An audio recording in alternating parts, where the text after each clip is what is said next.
Hello friend, welcome to my YouTube channel as English classes. Today we are going to discuss about T.S. Eliot. Friends, today will be read about the some important works T.S. Eliot. Friends, last video में हमने T.S. Eliot की biography and कुछ important work discuss कर चुके हैं। आज हम उसी श्रृंखला को आगे बढ़ाएंगे, उसी सीरीज को हम आगे बढ़ाएंगे। Now let start this video. अब नेक्स्ट वर्क की बात करें तो swimming among the Nightingale, composed 1918, ये कंपोज की गई 1918 में, पब्लिश्ड इन पोएम 1920, 1920 में पब्लिश की गई। कंटेंट 40 लाइन 10 कॉटेज, ये जो 10 कंटेंट 40 लाइन में कंटेंट की गई 10 कॉटेज, जो 10 कॉटेंस में है। Title has been taken from the Elizabethan Barrett Browning Bianca among the nightingale. ये टाइटल इसकी T.S. Eliot ने टाइटल इसका लिया था एलिजाबेथ बैरेट ब्राउनिंग से, एलिजाबेथ बैरेट ब्राउनिंग के बियांका से, एमंग द नाइटिंगेल और नाइटिंगेल से।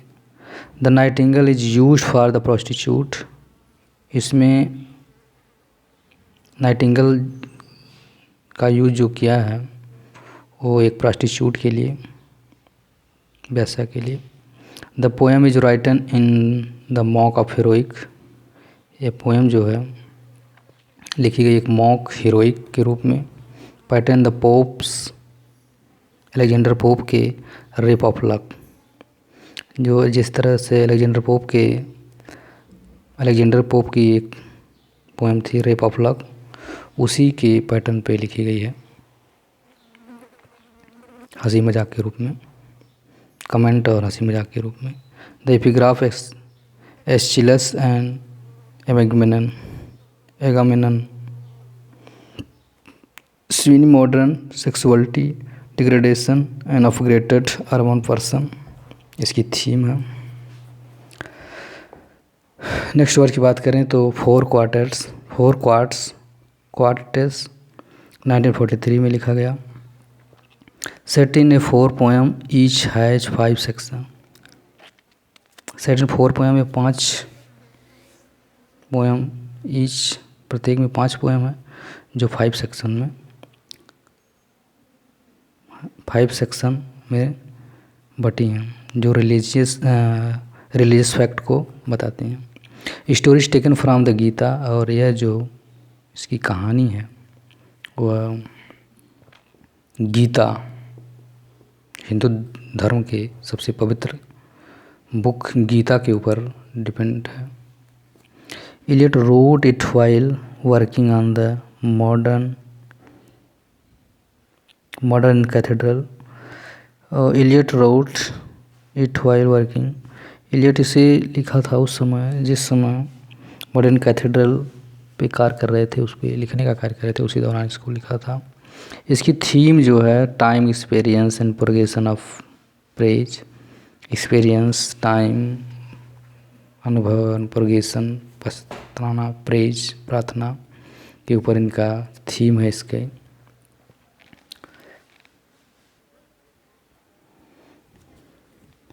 Next one burnt Norton 1936, the poem ideas of time and discussed air is dominant element in the imagery of burnt Norton. Next है east ककर 1940 में लिखी गई थी। It is discuss life the death, यह जीवन मृत्यु के ऊपर डिस्कस की गई इसमें।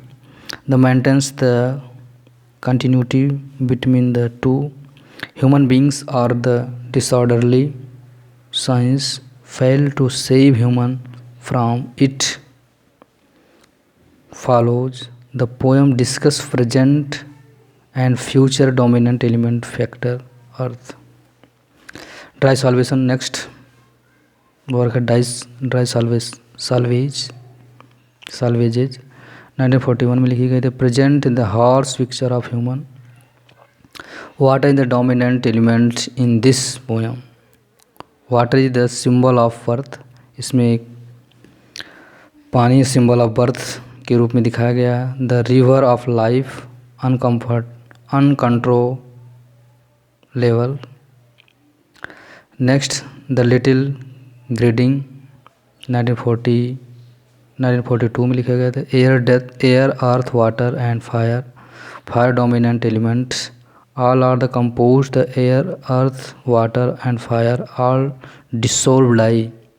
जितने भी इसमें दिए गए हैं सभी एक दिन नष्ट हो जाएंगे। डेथ मस्ट बी एक्सेप्टेड, और इसमें मृत्यु को एक्सेप्ट किया गया कि रियल में मृत्यु ही सत्य है। और इनकी next important and most important work है द वेस्टलैंड।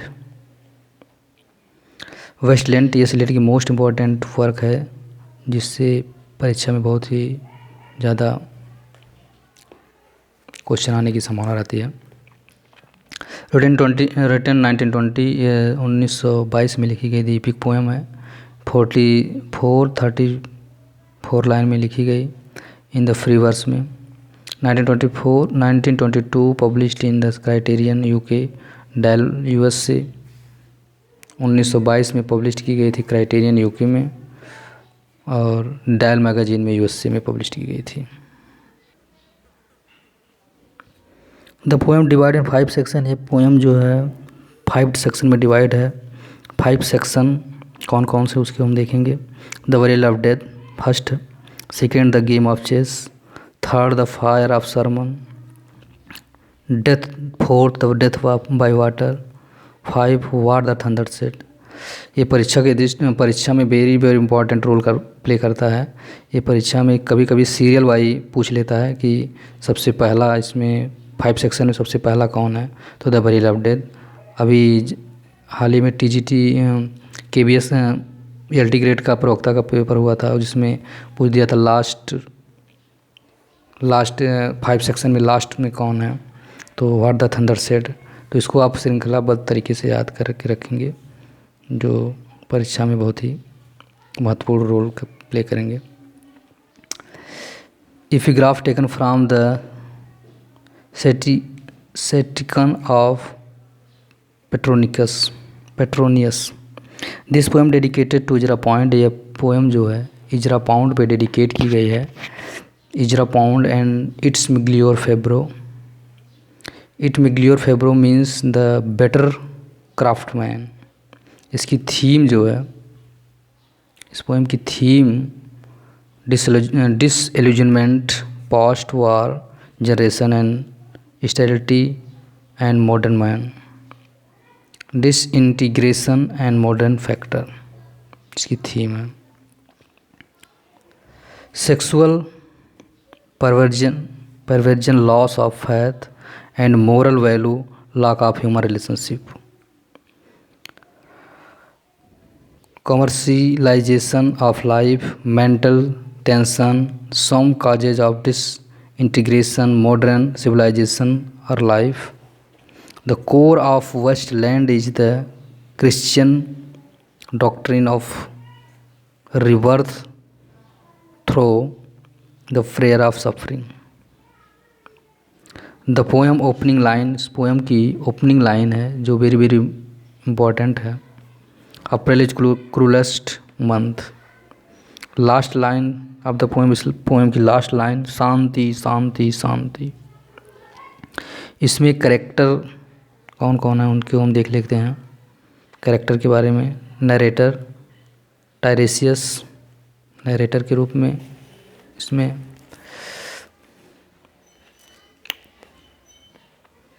टायरेसियस इज द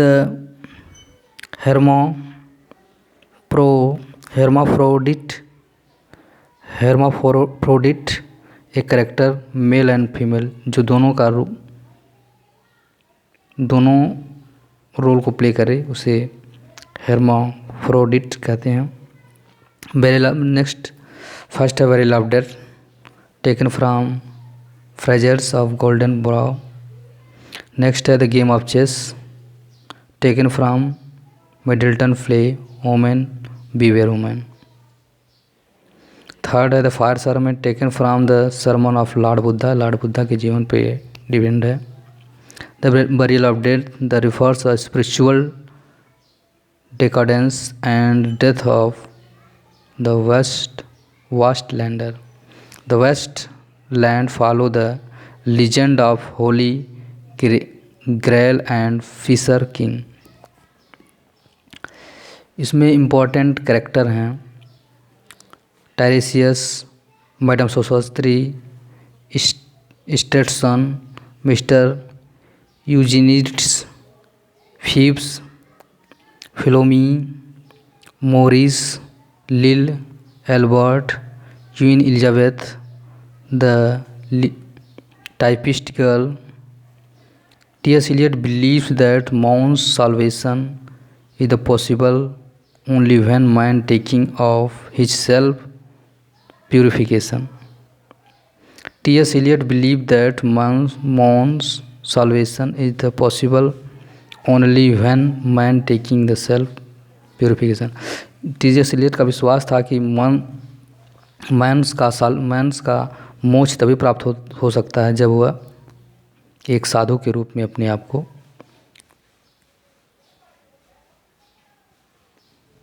तप करे। थंडर उटर दा मतलब दत्ता, गिव्स दयाधम सिंपैथी इसका मतलब होता है। दा मतलब दमयंती मतलब कंट्रोल।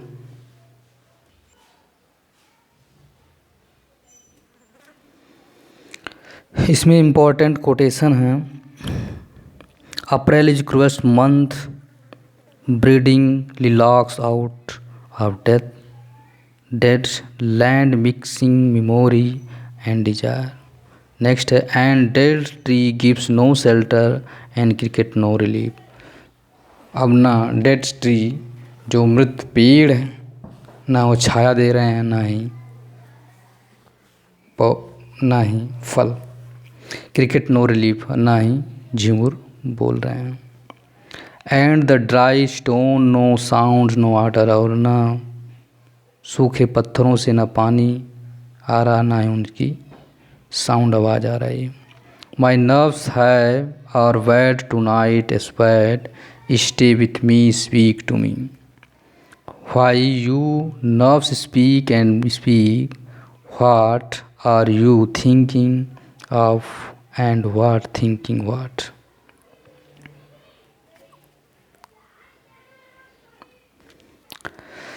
Next है quotes. He who was living is now dead. He who were living are now dying with a little patience. Next है if there were only water amongst the rock-dead mountain mouth of curious teeth that cannot split.